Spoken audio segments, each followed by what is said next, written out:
working with the sheriff and the local community, and we'll hope for the best results out of that. It's always great to be back in Crystal River. We came last year and did the $2.8 million, which I know was something that was really significant, and we wanted to be able to help the community. And I usually don't come empty-handed, so you can probably assume, I'm going to be cutting some more checks today, and you would be right, and so we're happy to do it. So we've got a number of folks with us here.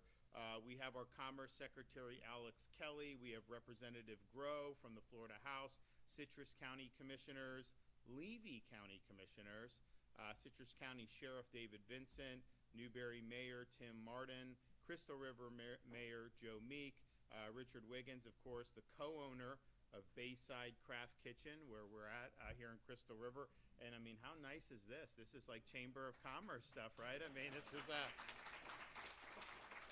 and then we have Charles Garza, President and CEO of Harvest Singularity in Newberry.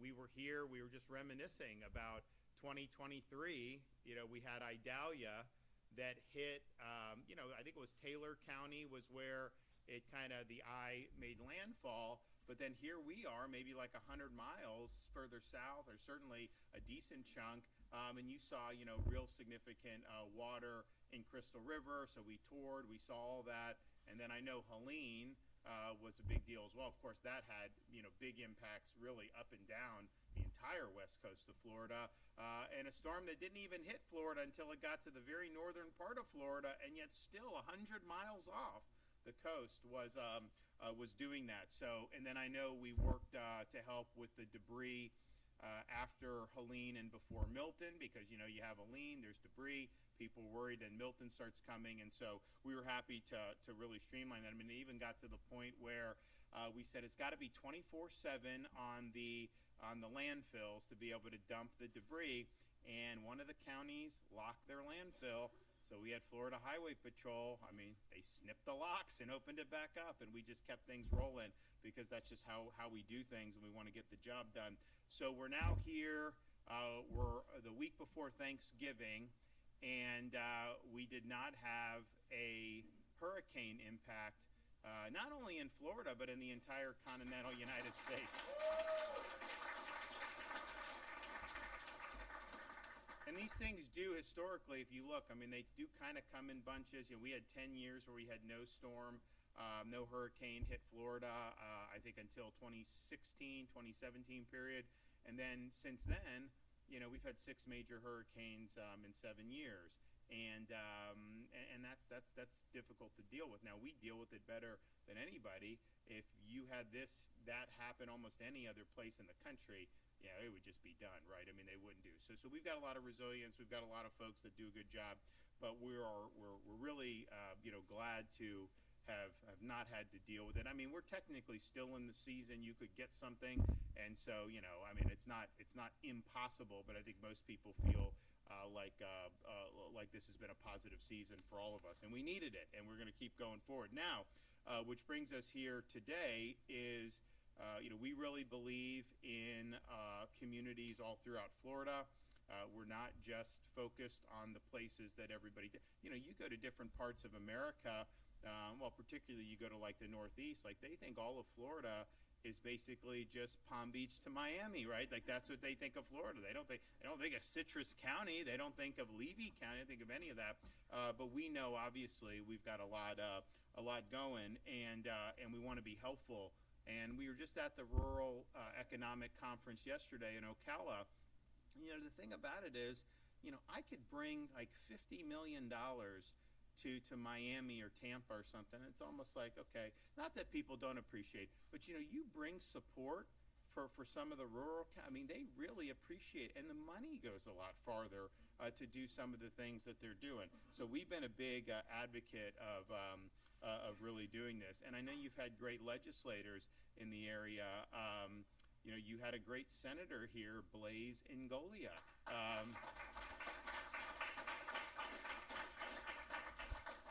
And when the CFO position became vacant, the governor has to appoint a replacement. he was a clear choice to do that, just given his track record. Awesome. And I knew he would do good, but I will tell you, he's exceeded expectations. He's out there. There's nobody that's stronger in defending taxpayers in Florida than Blaze has been, and he's holding account. Yes, some of these liberal mayors for overspending, but there are also red counties that are overspending, like Manatee, and he's held them accountable. So I think he's done a really, really good job. And I know, he's from just south of here in Hernando, but you guys should be proud of the job he's doing. And I know, is Ralph here? So you got.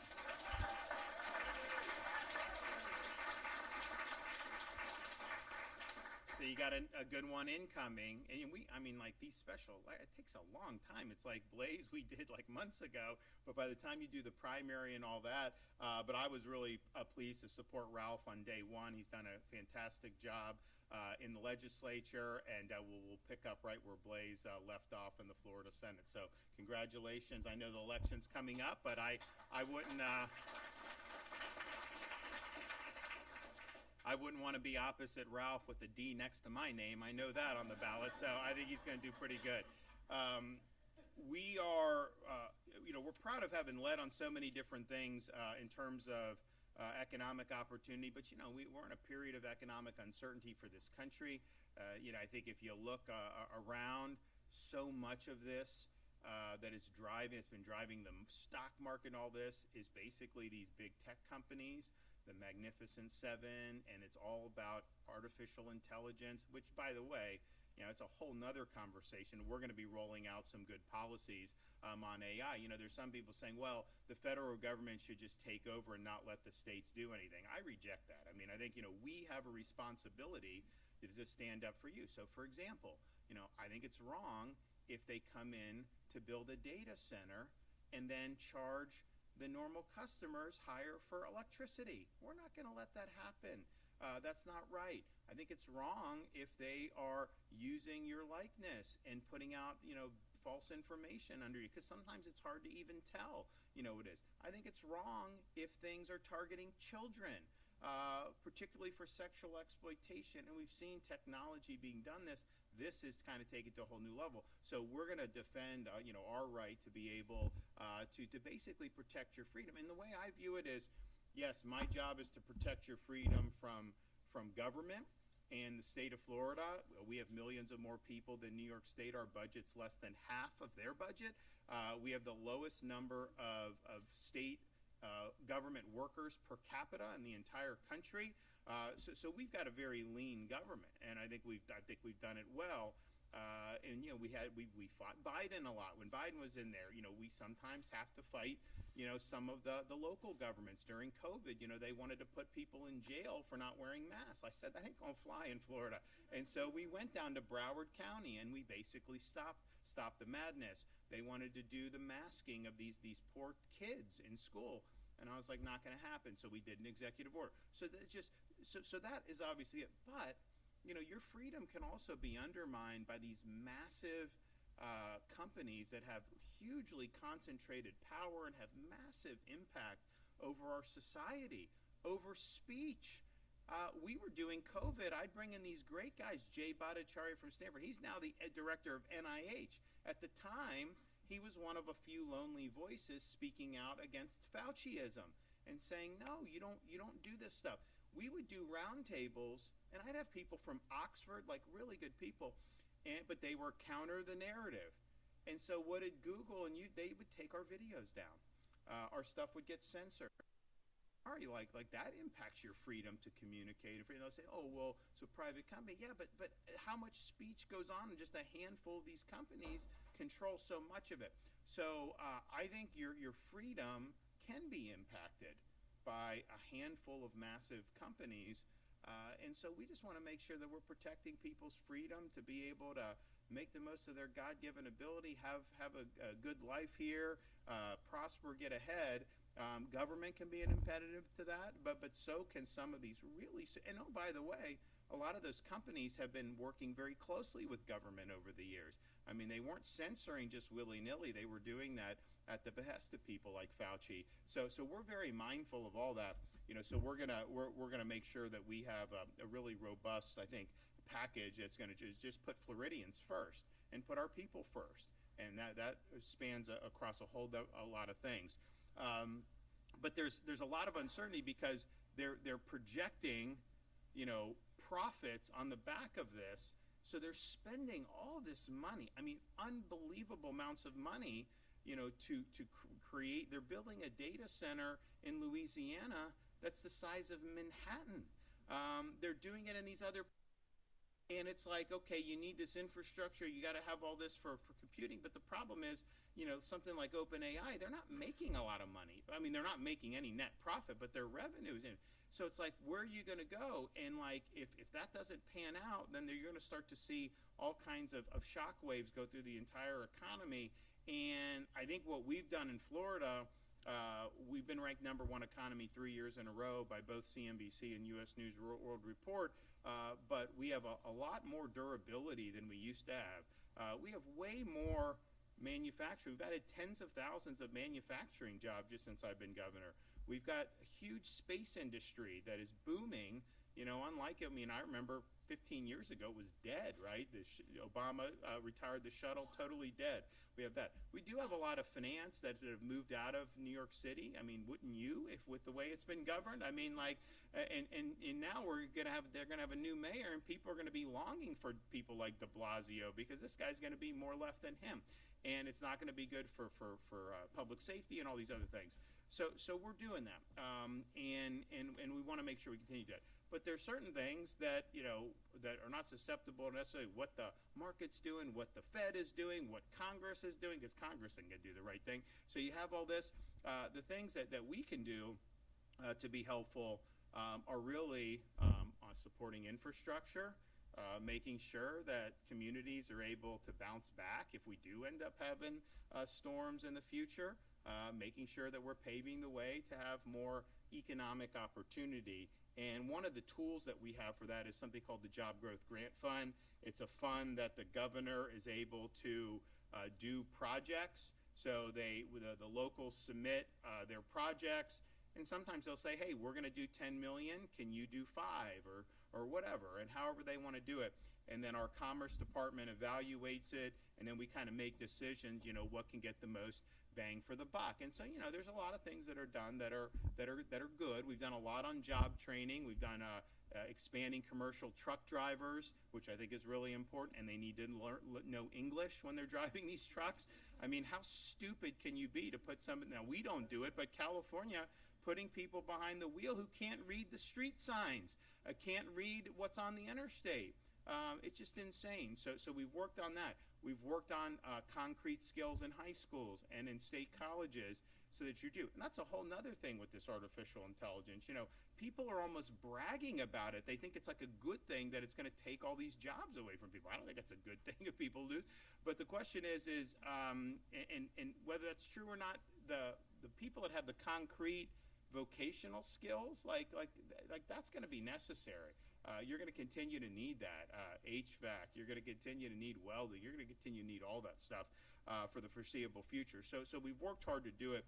And, so they'll do it, and we'll look to see, okay, what does this do? What does this do? I was telling the story yesterday in Ocala. They came to me a couple years ago, probably about 2 years ago, for an interchange off I-75. And, I-75 in Ocala can be a problem. We're actually doing a lane expansion there, and that's all underway. We accelerated that by a decade. So hopefully, that'll offer relief. But they're like, hey, we want to build this. And I'm like, all right. So I'm looking at the thing, and they're like, yeah, we think we can, if you do an interchange here, if you do an exit, we can, create a pathway to an industrial park. I'm like, okay. And then they're like, and we think we also, may be able, to go and you can do something else or whatever. And I'm like, all right, yeah, it's good. And, but I hear a lot of this stuff. And then finally they're like, oh yeah, and if you do that, they're going to put a Buc-ee's in right there. And I was like, all right, well, I'm sold. I'm doing it at Buc-ee's. Like, no question. So they actually are doing Buc-ee's off I-75 in Ocala. And so you guys, when you're doing, if you go north on 75, I don't know exactly. Do you know when it's going to, 2026? 7 or 6? 2026, you'll be able to do it. Have you guys been to Buc-ee's? Okay. If you haven't, like, look, nobody knows more about service stations than me, okay? Because I travel the state. I've been to almost every Wawa. I've been to Busy Bee. I've been to, all these places. And so I know. So we have two Buc-ee's, and it's from Texas. One is in St. Augustine off 95, World Golf Village exit. The other is off in Daytona off the LPGA Boulevard exit. And so we went to the opening of the LPGA Daytona one, and we're cutting the ribbon, all this other stuff. But you go in there, and I've been in. I mean, for a service station, it's Shangri-La, right? I mean, like 90 gas pumps. You go in, it's like a department store. I mean, you can get like clothes and all this other stuff, whatever. Then they have like unbelievable drinks, like any kind of drink you want, and they have a barbecue made to order, just doing brisket and doing all this. They're doing, a lot of times they'll have delis where they're doing stuff like Wawa does. They have a fudge station where they're churning out fudge. Then they make their own jerky, and then they have these things called beaver nuts. So it's like all these other things. So I will tell you, I mean, you go in there, I mean, it is just, I mean, it's swamped. It's like a kind of an experience. So you guys are going to get one pretty close to here, and I think that you'll like it. I don't know, just anecdotally, I go to a lot of different places. I mean, like the Buc-ee's customers.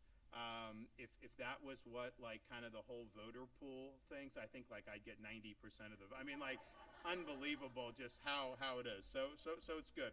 So we do different things like that, and then we also have other ways to be able to make an impact for local communities, and we've done that over the years. So we have the Job Growth Grant Fund.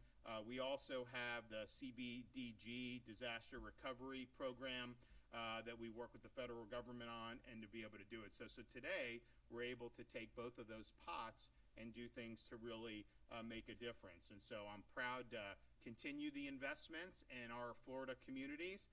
Today we are going to award $23.5 million to three of our communities, Citrus County, Levy County, and the city of Newberry, to strengthen their critical infrastructure. These investments will support continued growth in the economy, long-term resilience, and improve quality of life. So in Citrus County, we're awarding $16.4 million through this.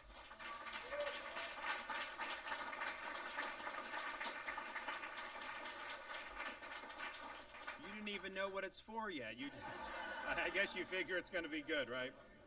So $16.4 million to replace a sanitary sewer system following the intrusions that we saw in the 2023 and 2024 storms. This has been an outdated system. It's limited the county's ability to grow by upgrading it. We're going to protect homes, businesses from future storm impacts, but also obviously serving for the overall economic base as well. And so this program opened on July 1st, 2025. Florida Commerce received more than $1.9 billion in requests for the $400 million available. So there are many needs that people want, and we're glad that Citrus County is able to have snagged a good chunk of that. City of Newberry. Who's from Newberry here? What do we have? Yeah. Have any of you been to Newberry? Okay. So, it's like Alachua County politically is tough, right? But Newberry is like, I mean, it's like you wouldn't know it's there. It's a little bit different ball of wax. So, City of Newberry, we're proud to award $5.6 million through the Job Growth Grant Fund to support roadway and water infrastructure improvements at the Newberry F300 Ag Food Tech Innovation Park. So, congratulations on that.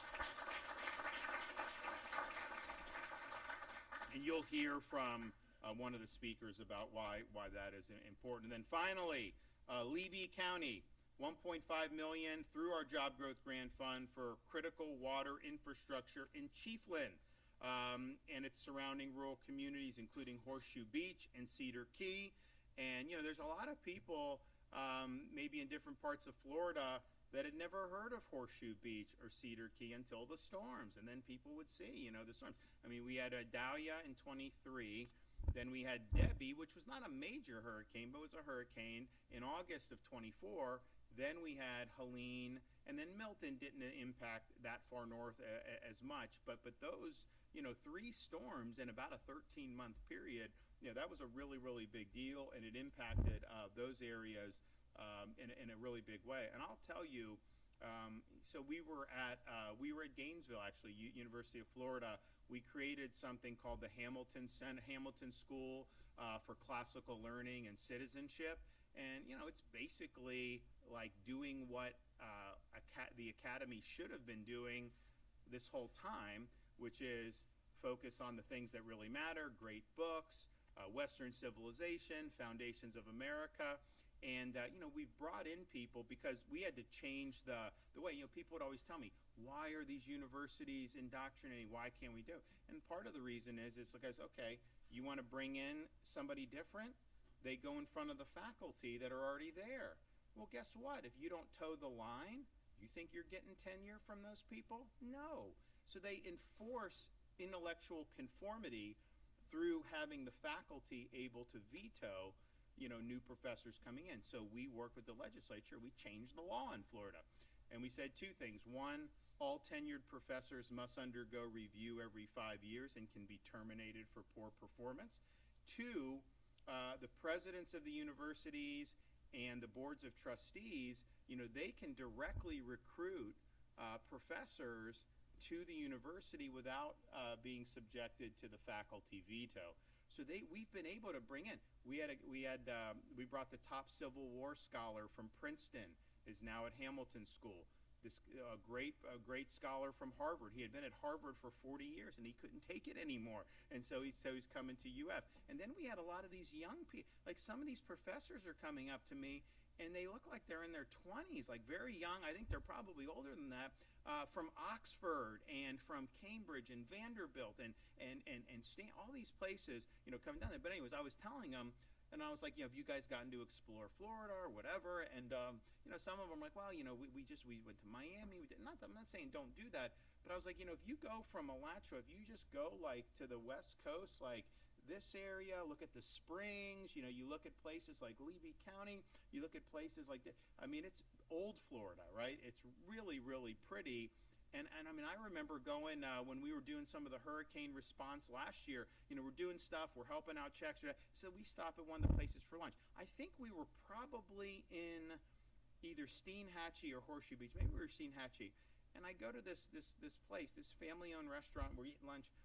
And the fella comes up to me. He's like, "Do you like stone crabs?" And I'm like, "Is hell hot?" I mean, of course I like stone. I mean, like, and so he brings these massive stone. I mean, like way bigger than I've ever seen.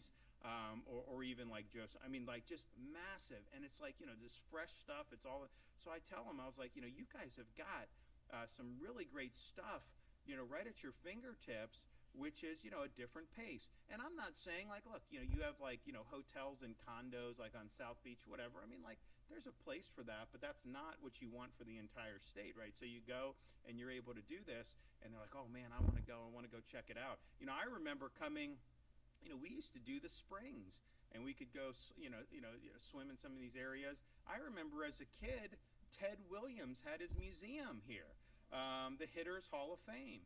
And he used to fish here and stuff. So as a kid, I came up and I went and we were in Dunedin, so it was like an hour and a half drive. You go and you got to see it was probably longer than that because I don't think they had the expressway at the time.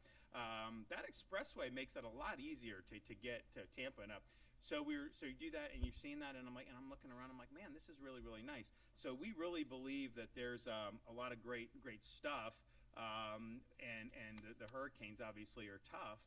But I think people have bounced back as good as they can. So here in Levy County, this is going to be really important to make sure that they get this situated because they've got a lot of great stuff there. It's really, really cool part of Florida. So all right, we're going to do the checks. We'll take some photos. Then I'm going to invite the other speakers up. So who do we have first? Citrus. All right.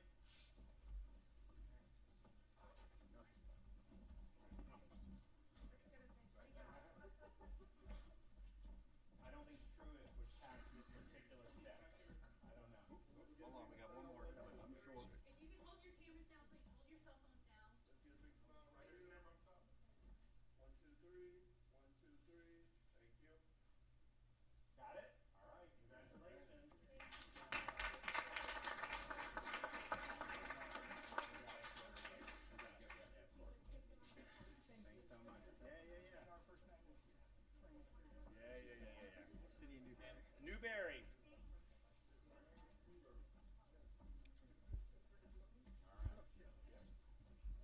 Gators going to beat the Knowles next weekend?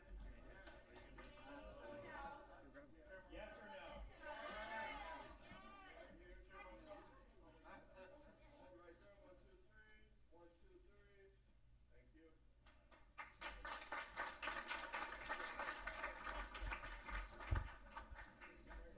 So we have more Seminole fans than Gator fans here today. Is that? No. Yeah. You know, I've said this a lot. Like my kids growing up in Tallahassee, that's what they know. Like they are like super diehard for FSU, right? And it's like whatever, that's what they know. But it's got to the point where like, you know, someone gave me I got some type of baseball that had a Gator emblem on it, and so I gave it to my son. And he saw the Gator, he just threw it down. He's like very crazy with all this stuff. And I'm like, man, you're very rabid on this. And I didn't teach him this. You know, in fact, we're watching, this was a couple weekends ago, we had Navy and Notre Dame. We're playing. And I go to, and he's in second grade. I'm like, hey buddy, where would you rather go to college, Navy or Notre Dame? And his answer was, Florida State. All right, Levy.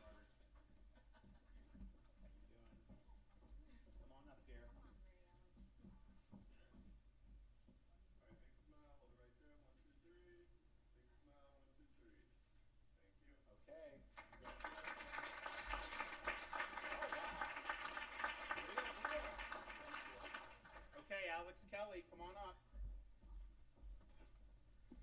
Well, Governor, thank you so much. Again, Alex Kelly, Secretary of Commerce. Governor, thank you. You know, the projects that you're announcing today, they really are part of a focus that you constantly direct us to take a look at projects that have, first, I think, a layer of infrastructure readiness, creating that resilient, permanent infrastructure for communities. But it never stops there. It's a focus. All three of these projects then really feed into readiness for the workforce, and ultimately helping all three communities that we're celebrating today, I think, really have the kind of assets and resources that make job creation possible and sustainable and supportable. I really want to thank, from our department, we've gotten to work with a number of individuals in the room, but also outside this room. Here in Citrus County, we worked a lot with a number of people, a number of the commissioners. I don't know if Commissioner Bays is here, but we've worked with her quite a bit. Steve Howard, Steve Bayham, and I will say too, Mayor Meek, you have to be a good luck charm for Citrus County, because I think, Governor, every time you're here, I think every time that Mayor Meek is in the room with you, either you or the First Lady give a check out to somebody in Citrus County. So. Just keep showing up. In Levy County, Chair Mills, and I want to thank, he's not here, but Jeff Hendry from the North Florida Economic Development Partnership really represents the interests of Levy County at all times as well too.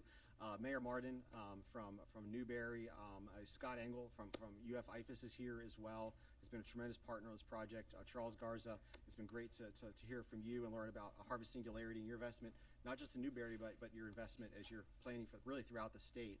I want to give a big thanks to Representative J.J. Grow. We spent a lot of time. Yeah.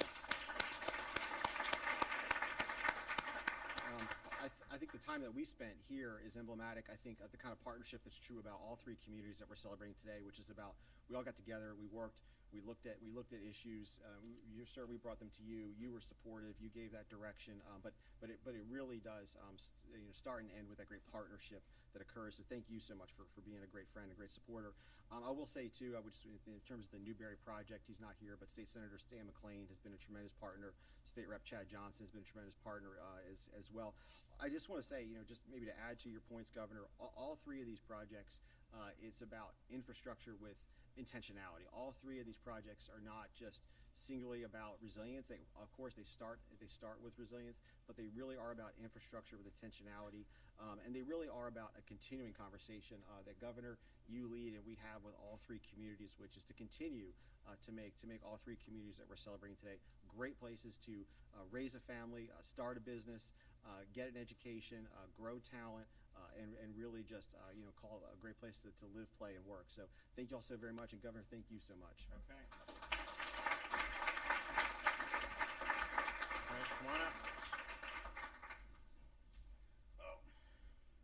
Hello, Richard Wiggins, co-owner of Bayside Craft Kitchen, Waterfront Social, Tiki, Paddle Tails, all on the water, and Catch 22. One thing I wanted to kind of talk about is they want to kind of tell our story.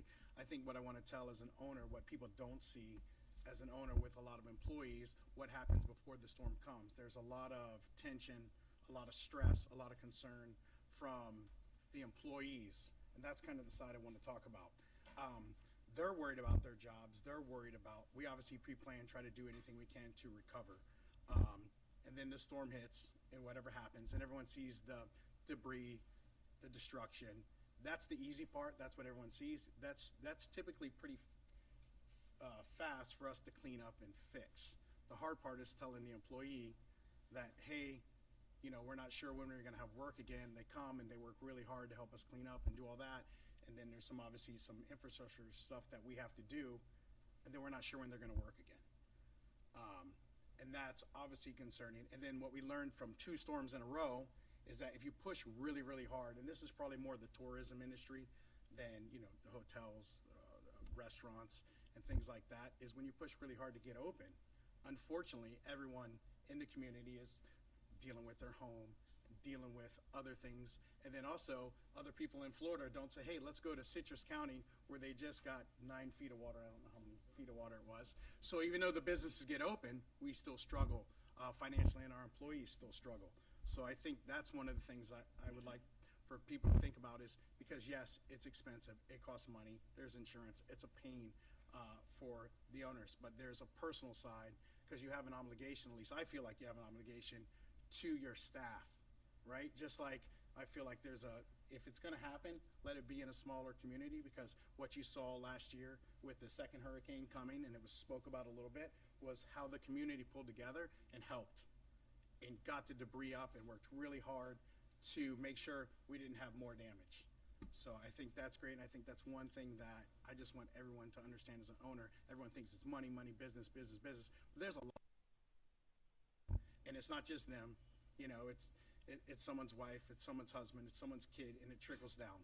And what you see as recovery, that recovery financially for a lot of people, even the businesses, it doesn't get fixed in 2 months. It's multiple years to recover. And I think about the families that don't have the resources, you know, in the savings to recover like that. So that's probably what I would say is a story to think about when you think about this disaster. This is about people. The buildings can be replaced. Anything material can be replaced, but people can't. And that stress they get before, and that stress during, and the stress of not knowing, as everyone knows, being in the if in the mindset is really, really tough.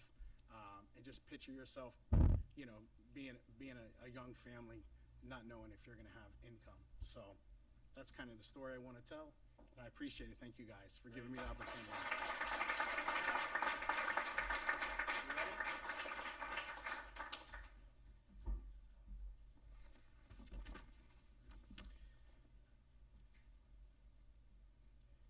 Well, good morning. My name is Charles Garza. I'm the CEO and founding partner of Harvest Singularity. We develop and operate industrial 100% controlled environment hydroponic greenhouses, and we are building our first 2 facilities at the F300 Ag Food Tech Park in Newberry, which was referenced earlier this morning. Our plan is to build and operate 10 industrial 100% controlled environment hydroponic greenhouses throughout the state of Florida, with the aim of making Florida the U.S. leader in controlled environment agriculture. Each facility in Newberry will be 325,000 square feet in size. The investment in each facility is $66 million. The average number of employees per facility between 50 and 60, and the average salary per facility $91,000. Each of our technology-driven greenhouses will utilize precision agriculture, AI, robotics, to produce nearly 4 tons of non-genetically modified and organic leafy greens every day. That's one farm, all without the use of pesticides, fungicides, and herbicides. Our production output requires 94% less land and 95% less water than in conventional ag. In fact, our facility will require 40,000 gallons a day to operate, but all of that water will be captured from the rain, requiring no water from the municipality, even though we connect just in case. Our cultivar focus in the first 10 farms will be leafy greens, tomatoes, and strawberries, and our total investment in Florida as a whole over the next 5 to 7 years is $660 million.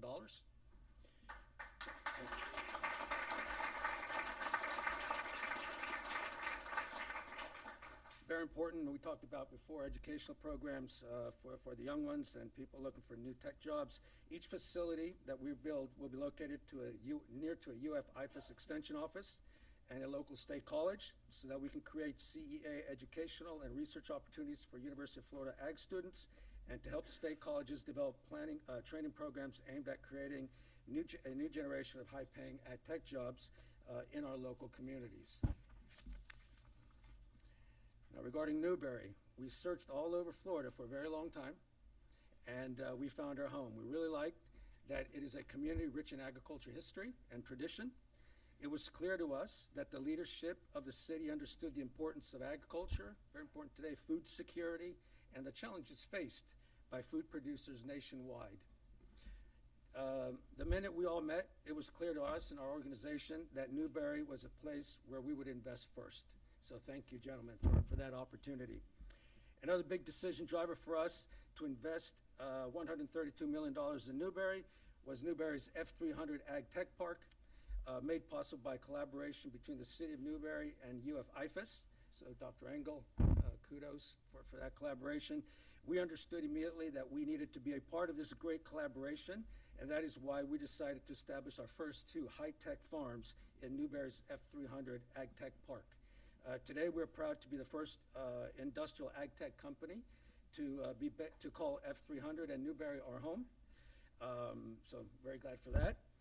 And in fact, we are making our headquarters there. I would like to thank Governor DeSantis and his team for seeing the same things in Newberry that we saw.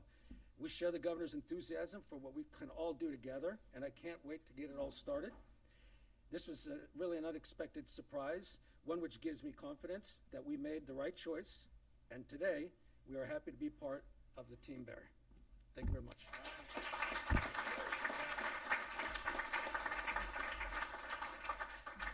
All right, well, I'm excited about these awards. I think they're going to go a long way, and we're happy to support the community. I mean, I know it was great to be here last year in Citrus with $2.8 million, and then now you've got even more in the kitty. So use it well, and hopefully we're not looking at any storm damage in the years ahead. So, anyone have any questions back there? Yes. Governor, can you tell us just the president asking about moving the oil drilling off the Florida coast and trying to be close to the coast? Just your reaction. Well, we supported the 2020 decision that the Trump administration made at the time. We worked very closely with them. I thought it was very thoughtful policy in 2020. Now what the Interior Department is proposing to do is really to go back off that policy, and I think that would weaken protections that we worked very hard to establish offshore. And yes, part of it's environmental, but part of it's military training. If you go talk to our folks up in the Panhandle who are stationed there, they will say it's really important to be able to have that access to be able to do key training. So we hope that they double down on the 2020 policy and not push ahead with what Interior wants to do now. Governor, have you heard of the Anna Kepner case? If you have, your thoughts? I know FBI is the lead on the investigation, but is there anything the state can do? Are they helping the FBI or just? So we do, when we're asked to help, our guys do. I don't know whether our state agencies have been asked to help in this case. If they are, then they will. Okay, thanks everybody. God bless. All right. Congratulations. Yep. Good job.